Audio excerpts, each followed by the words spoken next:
Hi, everyone. Welcome back to our weekly Fuel Arts online broadcast webinar series, where we mix the two worlds, the world of art tech and venture capital.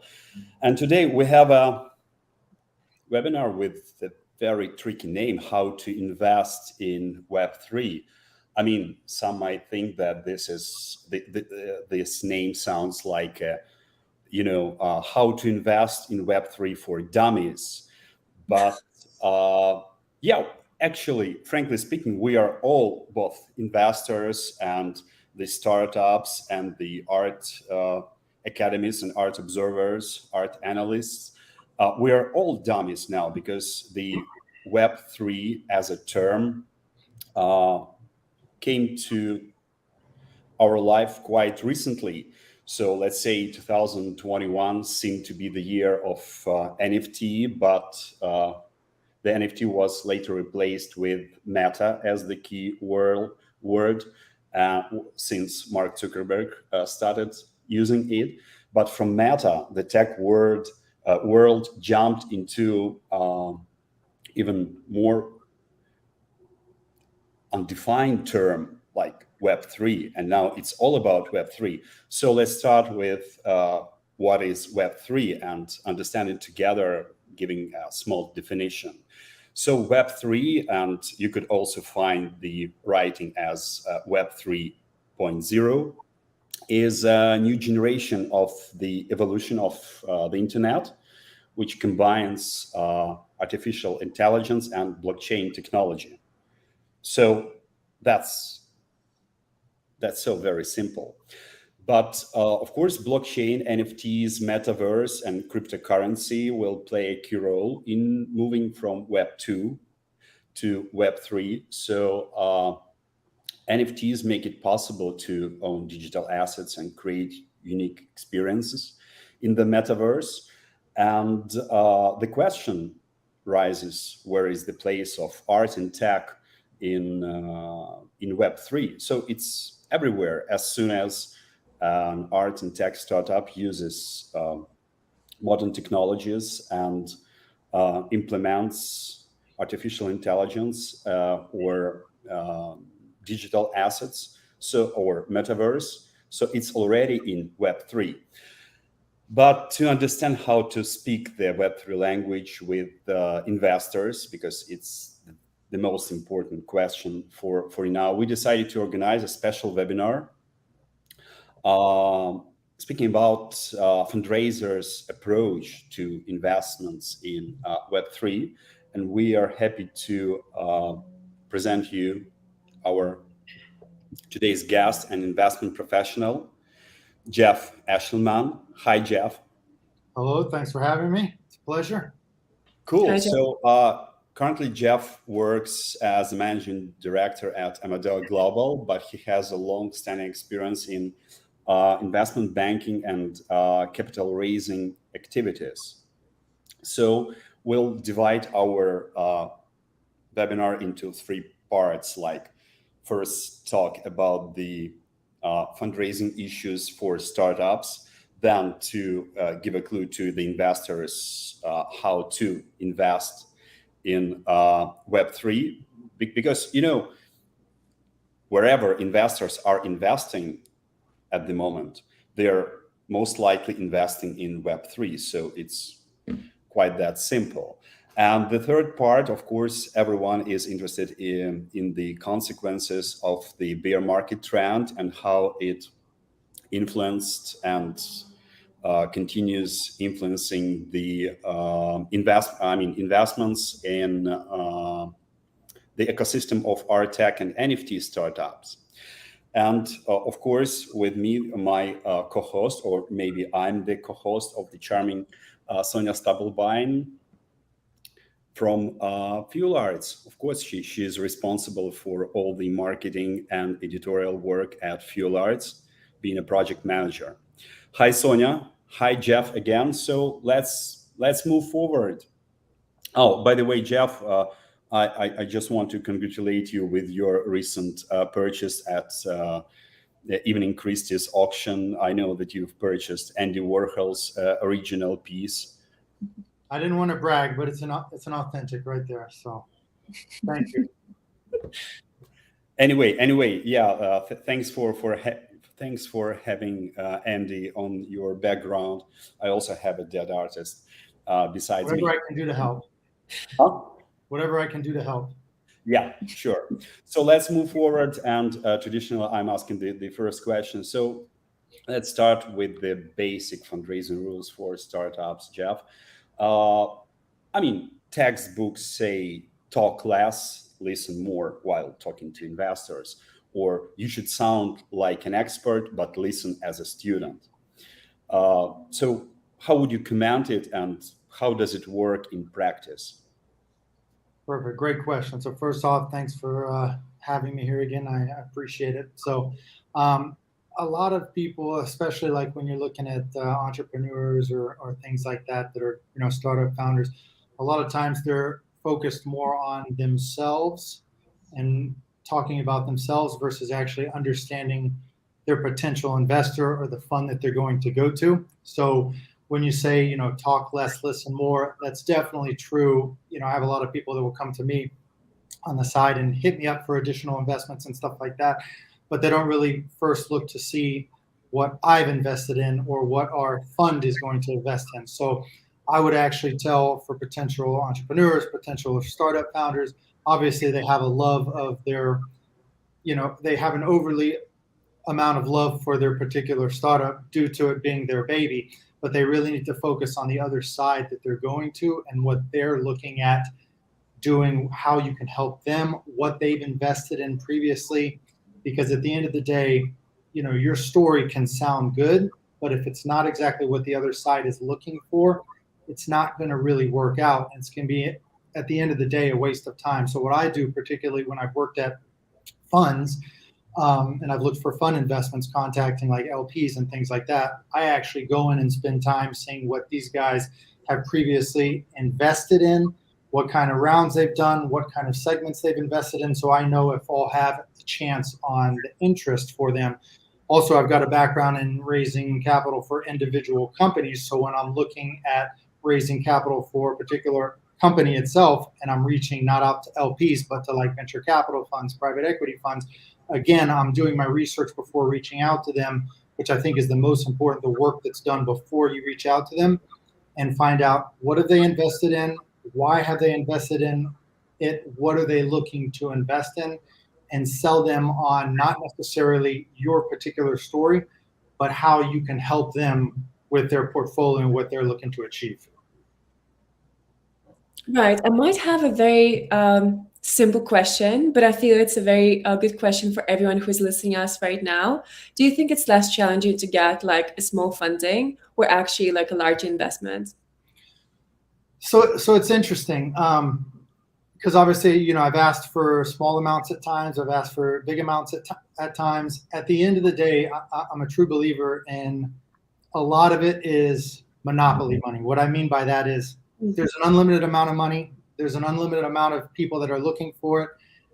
The problem is what's in the middle, trying to find the money and trying to find the opportunity and put it together, right? So at the end of the day, the most important thing, without giving a cliche answer, if I had to speak quickly on it, obviously I would think a big funding at the end of the day would be easier because a lot of times those companies have had more success, more experience, and because of they have bigger funds, bigger amounts, a lot of times you ask for a bigger amount for them, it doesn't feel like you're asking as much versus if you go to a small fund and you might be asking for a $500,000, $1 million or two. It might feel like a lot to a small fund, but you might go to a massive fund that has billions and you're asking for 50 million or 100 million. And even though it sounds like a lot, to them it might be nothing. So to answer that question, you'd want to find out what their experience is on the amount of investment checks that they've done. Are they regularly investing small or big? Because a big amount might be small to a huge fund, and a small amount might be exorbitant, might be a huge amount for a small fund. So to answer it, it's finding which fund you can sell your particular story the best on, And the one that you'll be able to help out most, I really feel like they'll be the ones that'll be the easiest sale. Does that make sense? Absolutely it does. Yeah, thank you. So as soon as Dennis is responsible for sayings and proverbs during the webinars, let him continue. So there is a saying like the one who doesn't work doesn't make mistakes. If you make mistakes, it proves that you are working. So Jeff, what are the key mistakes that young startups make while communicating with investors? And let's say which mistakes are more common for late stage startups?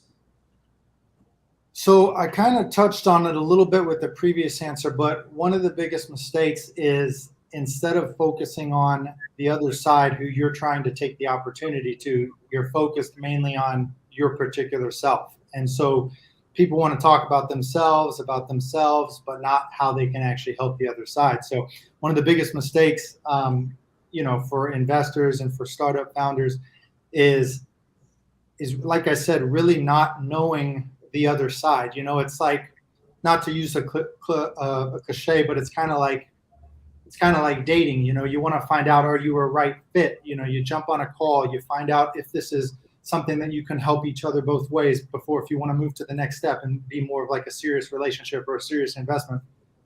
So at the end of the day, people, especially like startup founders, a lot of them, obviously, like I said, they're very high on their own product for particular reasons because it's their baby, right?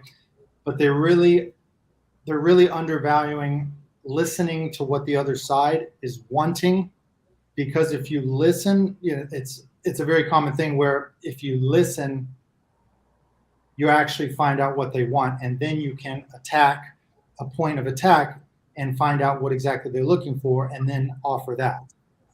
I find that more so in at least in my experience with small startups, because they're inexperienced. Late stage startups are not as, they wouldn't have that issue as much because they've already been through the communication skills with all of the levels to know what the other side's looking for and things like that. I think my experience is more on early stage, but I would say on the late stage startups is one of their biggest mistakes is getting complacent and thinking that, hey, just because you've had an investment here, that you're going to keep getting investments. You always have to keep working. You always have to keep the relationship going, because at the end of the day, something might change on their end, and then the money dries up and the opportunity dries up, and you never know when that might happen. So you always got to keep the relationship warm and constantly keep finding out how you can help them and what they're looking to achieve. And you might have to pigment, or you might have to switch up your direction a little bit to go that way. But at the end of the day, the point is to keep getting funding and to keep surviving to the next level. I agree entirely that the fundraising process is all about the establishing of long-standing relations with investors, because first investors are looking at you, at how coachable you are, at your psychology. So how can you accept information, how you react when someone points out some mistakes in your previous activity.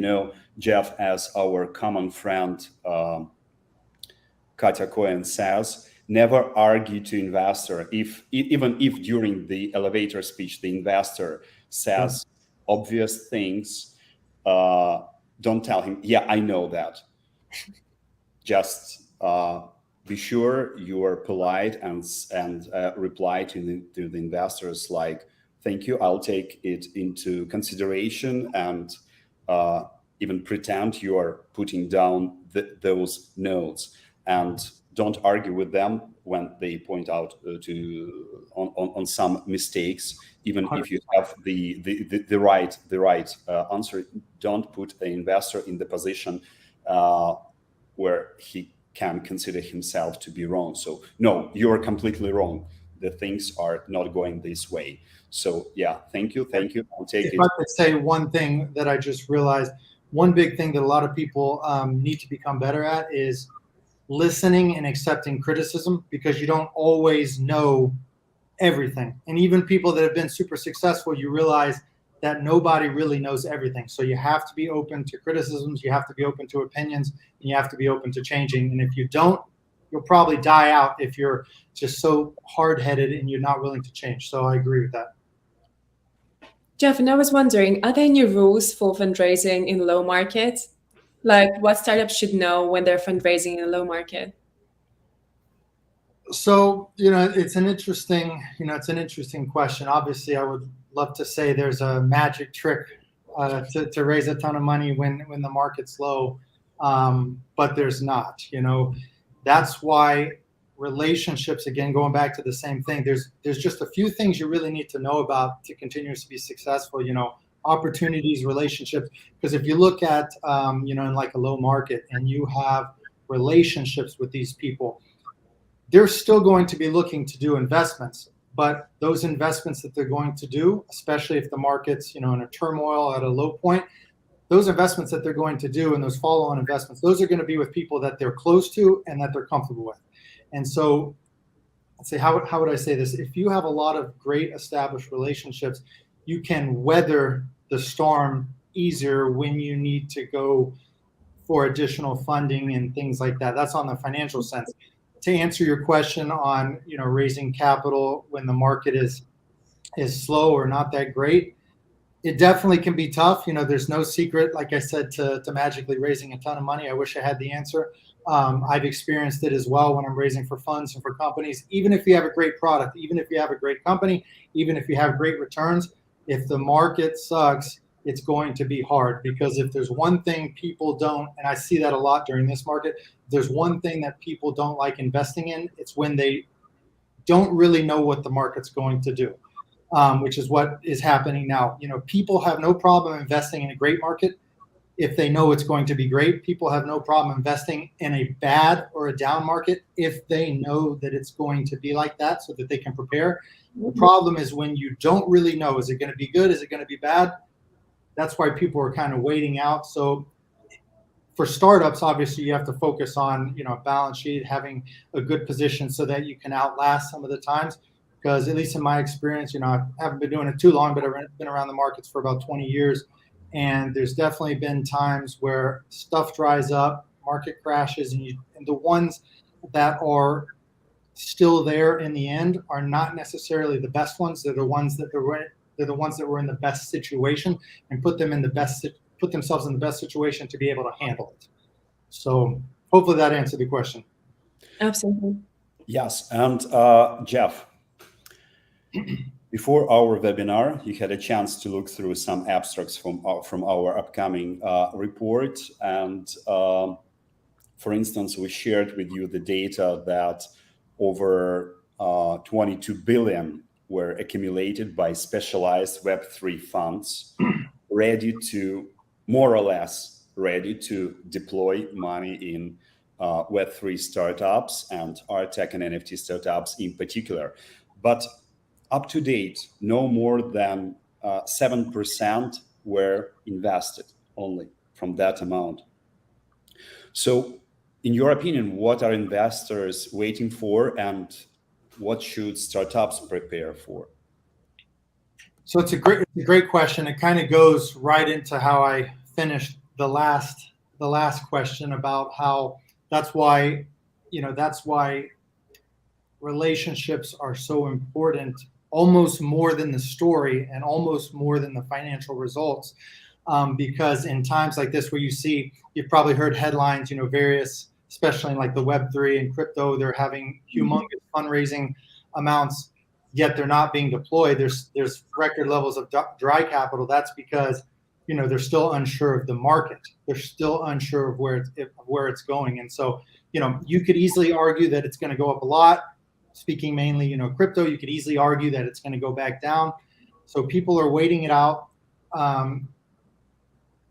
But the way that they've raised so much, but they've only deployed a little bit, is at least in the experience of what I've seen following some news and things like that, most of the capital raises for particular investments, also on the startup level, also on the fund level, even though the market raises or the capital raises are hitting record levels, it's all just going to very few select funds and investments. So I was reading an article actually yesterday where it's talking about, a lot of these big companies that are raising capital, they're only giving it to the companies that already have the majority of the money. And so the new startups, the new emerging funds, they're having trouble raising capital because even though the size of the pie is growing, there's not any more slices. There's not really much space for anyone else. And so, to answer that question, I would say, the best thing you can do is work on relationships. But just you have to, in this particular industry, speaking from fundraising background, you have to be able to just not give a damn whatever the environment is. Constantly reach out, cold reach out, warm reach out, hit your relationships, hit your network, hit your referrals for startups as well. Because a lot of the time you'll usually find, not always, but a lot of times you'll find an investment through a connection, like by way of a second or a third connection. Because at the end of the day, no matter how smart somebody is, no matter how successful somebody is, this is why relationships, and I keep saying that all the time, are so important, because you have to like the person that you're going to be dealing with and doing investments with. So at the end of the day, that's the most important thing. By the way, sorry, Sonia, Jeff, do you agree with the saying that in the end of the day, if investor has to choose whether to invest money in a startup he would like to make profit with, or to invest in a startup he is not afraid to lose money with, he will invest in the second one? This is an interesting question, actually. Actually caught me off guard here. We have all interesting questions. I mean, very much. So you're asking, do I agree they would? Could you repeat the question one more time? I mean, investors are most likely investing in the startups, in the assets, or in people, in personalities. They are not afraid to lose money with, than to the personalities they would like to share profit with. I see. In my particular experience, I would, if I'm understanding it correctly, I would say that they would rather invest in the ones that they know that they wouldn't mind losing in, because again, those relationships have been built through either time together or investments history as well. And so a lot of times, I see this quite often, where companies that might have an amazing product, but they really have no history, they don't get the opportunity, they don't get the chance. A lot of times those, and it's not fair, but the world's not fair, right? So that's how it is. And then every now and then you'll see, startups or funds that maybe they're not doing as well, or maybe they don't, if you look on the bigger picture, they don't have as great of an opportunity in front of them, but they've got the history, they've got the time, and they're going to get the money, they're going to get the capital. So at the end of the day, I think people will always choose, based off of recency bias, investing in someone and an opportunity that they've already have, because at the end of the day, everybody wants to be comfortable. And I think that's a big thing. So thank you. Maybe 75-25, 75 for the relationship, and then 25 if the other one, 25% if the other one does promise great returns. Right. Jeff, you previously mentioned today like the Web3 market, and you mentioned that it's volatile, and we obviously all know that, but I want to know your perspective. What are the pros and cons of this market in general? What is your take on it? Okay, so from my standpoint, obviously, it's interesting to see, like, my background is in financial markets trading. So, part of me, 50% of myself can argue that this is going to be a great thing. It's going to change the world. It's going to make everything better.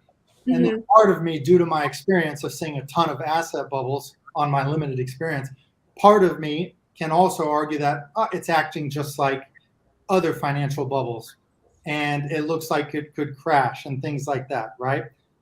I don't really judge a particular way. I just am saying this based off of experience. But the Web3 market, it's interesting. based off of what I know, obviously you have the crypto markets is pretty much the one thing that I believe has the best chance blockchain of being kind of accepted. I think the actual blockchain technology, and I'm not an expert on this particular field, but from what I know, the blockchain technology is here to stay. The question is, and this is why it's so volatile, kind of like the computer industry in the very beginning. The question is how much is it going to change the world? How much is it going to be able to utilize? How much is it going to be adopted from the people? Because one of the things I'm saying is, you don't have to sell the Web3 market to people that are interested in Web3. They're maniacs for it. They love it. They'll do whatever they can. They'll throw all their money into it, right? The problem is getting the people that are not into it, which is the majority of the population of the world, getting them into it. Because I read an article, I listened to an interview the other day, how they were asking particular, investors and the common person, and even 1 or 2 years later, the same percentage of people invested in Bitcoin, the amount, not Bitcoin, crypto, the amount of investments has increased, but not the amount of total people that have increased. The percentage has still stayed the same. So, I don't know if I'm exactly answering the question correctly, but I think it comes down to if it's going to be accepted by the people and if it's going to make life easier. Because at the end of the day, people have to accept the change. And one of the hardest things I've seen professionally and personally is to get people to change and to accept something new. So did I answer that particular question right? You did. Thank you. To me, yes. I have only one addition. Please follow up. Yeah, while mentoring startups, when we hear at Fuelars that a startup wants to make the world easier, to make the life of its audience, customers, etc., easier, we're asking an additional question: what do you mean? So, in our opinion, easier means either faster or cheaper, or the combination of the both. Sure. So do you agree with it, or you have some additional? I mean, in terms of economic, in terms of financial efficiency, a startup, pretending making life easier should do its product either cheaper than its, let's say, previous competitors, yes, or faster, because time means money. Time means money, definitely. That's what's taken, that's why the computer industry has pretty much changed the world and, changed everything, because it's made everybody's life easier. To jump on this meeting with you guys today, I didn't have to jump on a plane. I just had to get up and press a button to jump on this, right? And now I'm being broadcasted with you guys, right? So technology makes it easier. Obviously, being more efficient is an important thing when it comes to like the Web3 market, crypto, blockchain, stuff like this. I do personally think that there's more of a chance for the actual infrastructure to be successful versus the particular commodity itself. Because if you look at a lot of history in industries, the ones that the ones that made the majority of the money and the ones that were the most successful long-term were actually the ones that provided the infrastructure for the particular industry, not the ones that were trying to get rich quick on the commodities, right? So obviously there's some of that as well in the crypto markets, where there's a ton of people, trying to make a quick buck, which is always in any financial markets and any new industry. Also, I think for mass adoption, they have to really clear up the security of the market. Because just me speaking as like a normal person, I've spoken with a lot of my fellow people, and they're worried about, is their money going to be safe? You hear about all these crypto scams, which again, I've been in the financial markets. That's the name of the game. There's always people that are out scamming people. So it's going to come with a maturity in the market where the bad ones exit, the good ones continue. Mhm. But if they can make people's life easier at the end of the day, I think that will so how is it? That will allow more people to change and accept it. Cool. So Thank time you, will Jess. tell. So let's uncover another key finding from our upcoming report, which is going to be released on September 15th, finally. So for the needs of the report, we traditionally had a surveying both startups and art strategists. So for the art market strategists, we proposed a number of questions, and one of the questions was like, which event has the potential to positively influence investors in the art tech and NFT ecosystem? We asked the strategists to rate the importance of those events from 1 to 5, and we proposed them 5 events. So now I will tell you the importance from the, let's say, from the smallest one in their opinion to the top one, and I would like you to comment the top event, which art market strategists consider to be the most important for the art tech and NFT ecosystem. So the lowest rate of 5, integration of NFT by carrying brands like Tiffany and so on. Gucci. Yeah. Then OpenSea's Series C valuation at 13.6 billion and the first decacorn, number 4. Then number 3, buying eBay marketplace. The purchase of eBay marketplace. They acquired the NFT marketplace known Origin. So large-scale strategist company from physical world made an acquisition of the NFT marketplace. Number 3. Number 4, launch of Christie's Ventures by traditional auction house where you purchased your Andy Warhol. So that was number 2. But number 1, and it's very interesting because it doesn't have, let's say, the direct connection with art tech and NFT, but all the strategists admitted this as the number 1. So collaboration between BlackRock Capital and Coinbase. For those who do not know, everyone knows Coinbase, Sure. the top crypto exchange, but what is BlackRock Capital? I would say in numbers, it's 13 trillion under management. So it's an asset management firm, an investment company with 13 trillion under management, the biggest investment firm in the world. So what do you think about it? In terms of how will the BlackRock / Coinbase alliance affect the Web3 investment market? So I think that was not necessarily a shocking event, but I definitely think it shocked the market in a positive way.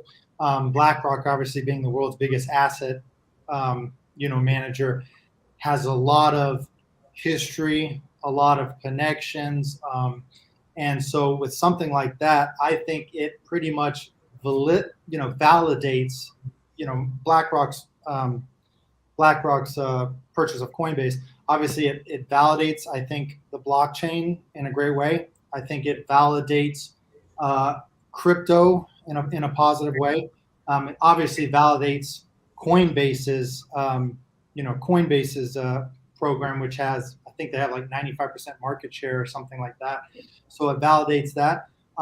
But it's a big thing because I think it'll raise the floor of support. And the reason why I say that is one of the things from my experience that the industry is lacking, Web3, crypto, is 2 things: no real institutional support yet, and no real regulation, right? I have a lot of experience in a previous thing that I did in another industry with those 2 things, raising capital for cannabis companies, without institutional support and without regulation. So I'm very familiar how those two things are very important into getting people into that market. So going back on BlackRock's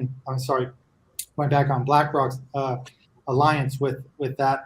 I think that will. I mean, they're the biggest institutional investor there is. So that I think will start to change the minds, maybe start to seed a little bit more into the mindsets of those that possibly were open to making investments, but haven't yet, because a lot of the financial markets, stocks, companies, venture capital, crypto, a lot of it operates on kind of the FOMO, the fear of missing out, right? Mhm. The bubble. I want to buy if it's going to go up, right? So I think a lot of people will see this see this BlackRock alliance and think, hey, this is probably a time to now really consider it. Now, is it really going to make people put money on it? Time will tell, but it will definitely change their mentality and belief in it. And once big institutional companies like that start to believe in it, I think that will bring more of the public and the consumers in it as well, because everybody will want to follow them and make money. And then also, I think it'll help. I'm not sure if I'm correct on this. I believe BlackRock went to Washington D.C. to lobby for regulations as well. So they have a lot of pull. They have a lot of inside, a lot of connections. So I think that will only be a benefit. I don't see any real negative out of it. So I think it will definitely be a huge benefit, and it validates the whole industry. It doesn't mean that the consumer is going to adopt it, but it's a huge improvement, huge bump. Thank you. Jeff, I actually want to come back to the art, because we just talked a little bit about your piece just behind you, and I want to ask you a question exactly. What do you think, like, what advantages does like physical art that you have just behind you have over digital art when we think about possible economic downturn? Okay, so this is a great question. I've had conversations about this before. A lot of people like the digital market, because it's simplistic. There's, you can always take it with you. It's very easy to transport. But the one thing it doesn't have, and the one thing that the physical market has, is that it's tangible. And at the end of the day, no matter what something promises, or what something says, or what something wants to achieve, at the end of the day, being tangible is probably the most important thing, because we're all humans. We like to see what we're invested in. We like to be able to touch it. We like to be able to feel it. We like to be able to know that it's there, right? So the physical market versus the digital market, obviously the tangibility will always be number one. Also, it has history on its side. It's a mature market. People know it's a great market for maintaining wealth, for growing wealth, for storing capital, for transferring capital, for holding capital. So it's in the psyche of people, the physical market, just knowing that it's a store of wealth, that the digital market is not yet there yet. So that's the classic battle between an old money mindset market versus a new money market, new money mindset market. But I think the physical market will always have that benefit, and you'll never be able to take it away. And now the few things that I've seen on like NFTs and things like that, I really feel that, with like social media and all these, everyone's on the computer nowadays, people feel like they're losing a sense of reality in the real world. So now, again, I'm not an expert on the NFT market, but I've read a few things where people that are investing in NFTs, they're really only becoming interested in it if it's then linked to a tangible thing, right?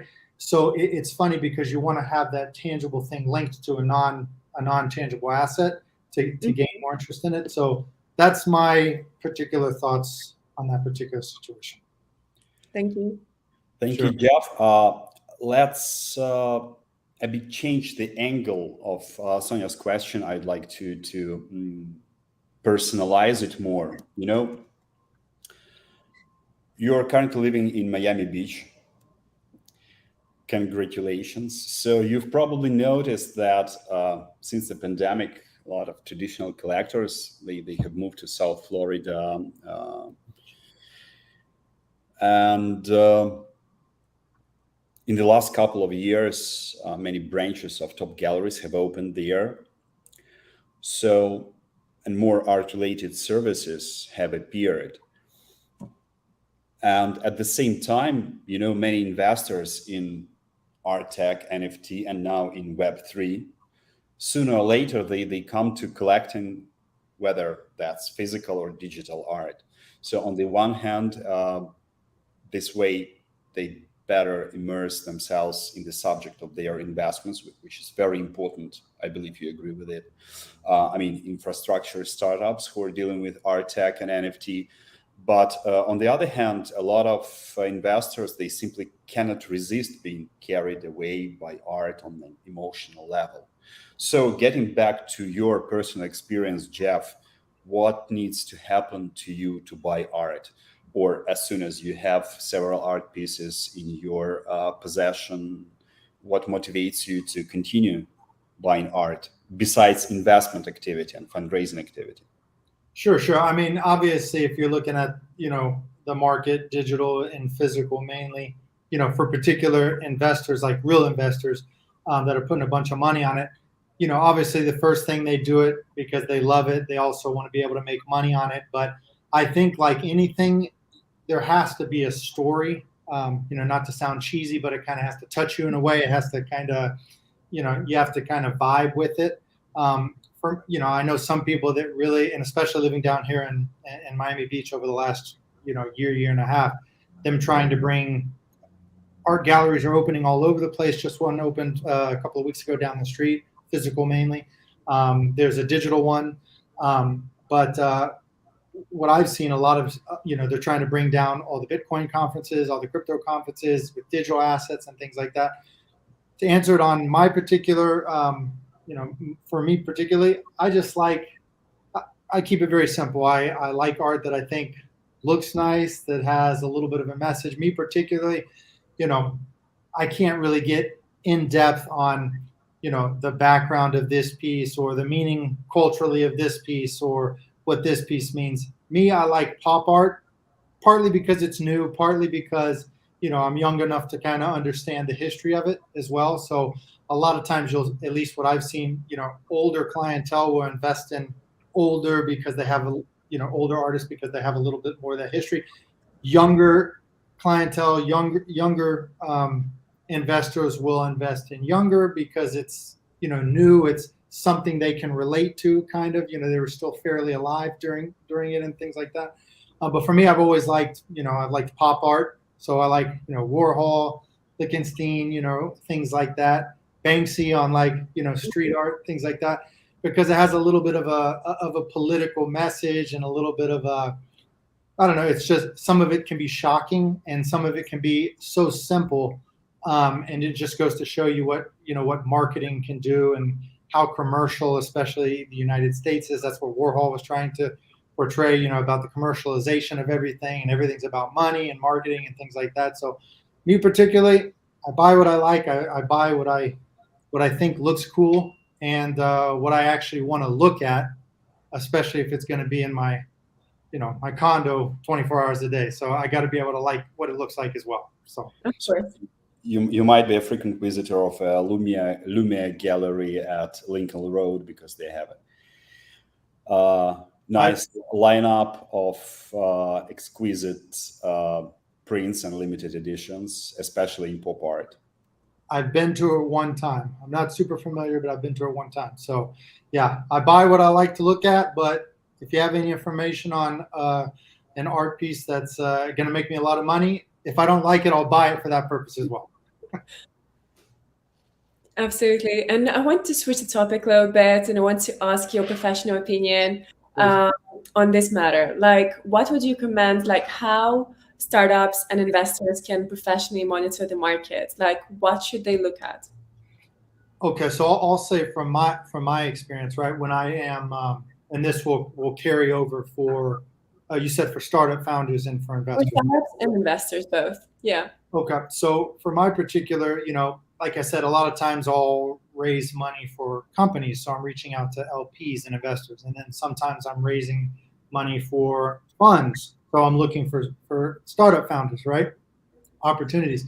What I find is whatever industry you're in, I just keep it simple. There's a multitude of, industry sector newsletters, reports on industries that you can find. I keep it very simple because a lot of times people try to make things too difficult. If I want to find out about a particular segment of an investor or a particular segment of maybe a startup, I will keep it as easy as I'll go online, I'll research for an industry sector report on it, see what are the trends in the industry, see who are the biggest players, then obviously keep it simple, go to Google, find their website, Google what have they invested in, what are their what are their outlooks, what again, trends.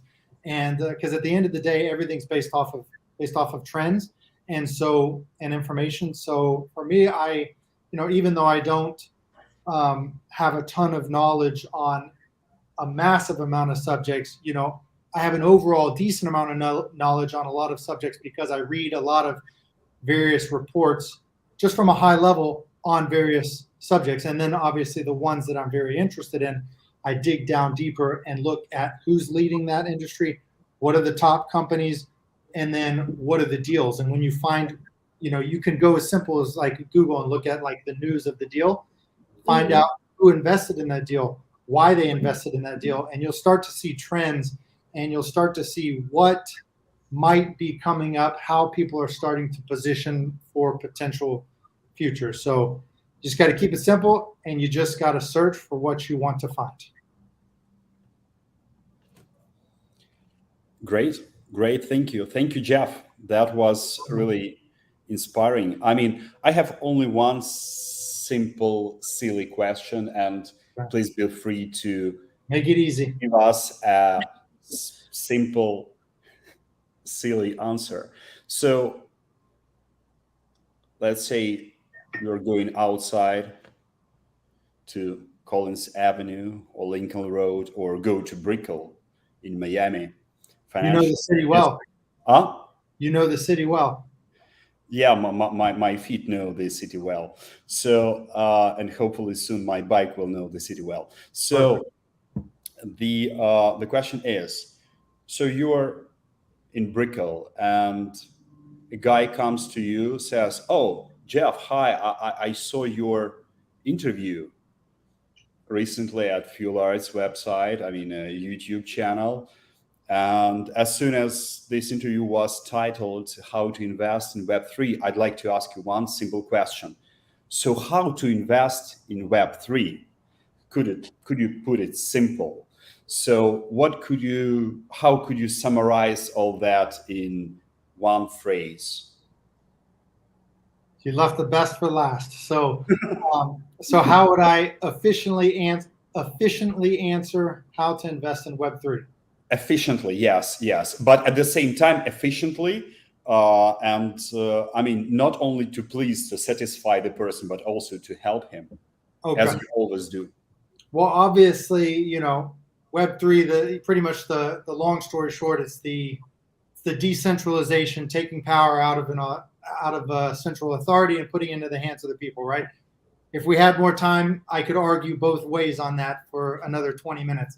But the absolute best way, the easiest way, and this is why it's the one segment that's caught on the most, the easiest way to get involved is with the commodity, the cryptos, either by coins or particular NFTs and things like that, because it's so easy to invest in.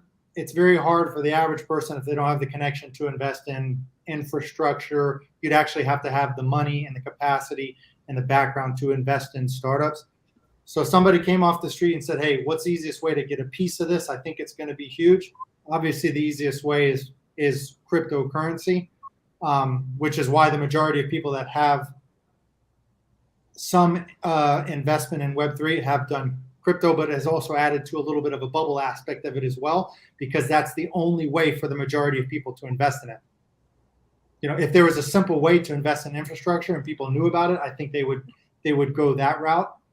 But money always flows to the easiest source that it can go to. So that would be my answer. Hopefully that was efficient. Yeah, I consider it to be quite efficient. It depends on also the guy that walks up to me, how much money he has. If he has a ton of money, I would tell him to give it to me, and then I could put it in some places for him. That's And also, great. I believe if a person invests in, let's say, using your advice into the Sure. easiest way, like in some cryptocurrency, at the same time, he will start keeping an eye on the whole industry. And while keeping an eye, he will understand it better, and sooner or later come to, let's say, understanding of the infrastructure, of the value chain, and starts investing more and more in the infrastructural startups.